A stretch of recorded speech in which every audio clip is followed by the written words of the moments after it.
लिए चलते हैं आपको दिलचस्प अजीब खबरों की दुनिया में, और आपको बताएं कि चीन के मारूफ फूड ब्लॉगर काइनान ने एक ऐसी फ्राइड चिकन तैयार की है जो देखने में शीशे की तरह नीम शफाफ महसूस होती है और बाजार एक फनपारे का मंजर पेश करती है।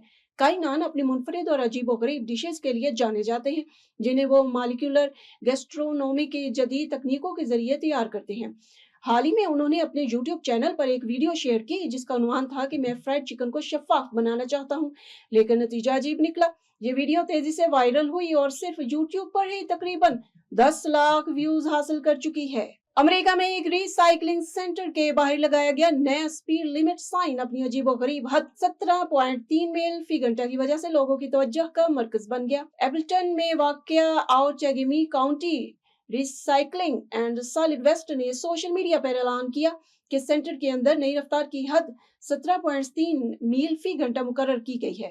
पोस्ट में कहा कि 17.3 ही क्यों, क्योंकि ये आपको चौंकाता है, आपको दोबारा देखने पर मजबूर करता है और सबसे बढ़कर ये इस ऑटो पायलट मूड को खत्म कर देता है जिसमें हम अक्सर मानूस रास्तों पर ड्राइविंग करते हुए चले जाते हैं। भारत के शहर मुंबई के भिंडी बाजार इलाके में पेश आने वाले अफसोसनाक वाक़े ने शहरियों को शदीद सदमे में मुब्तला कर दिया, जहां एक ही खानदान के 4 अफराद चंद घंटों के अंदर जान से हाथ धो बैठे। इब्तदाई तौर पर इस अलमनाक साने को मुश्तबा फूड पॉइजनिंग से जोड़ा जा रहा है, ताहम असल वजह जानने के लिए तहकीकात जारी है।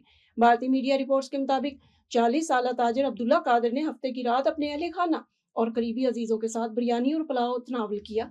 दावत के बाद तमाम रिश्तेदार अपने घरों को वापस चले गए, जबकि अब्दुल्ला अपनी अहलिया नसरीन, 16 साल बेटी आयशा और 13 साल जैनब के साथ घर लौट आई।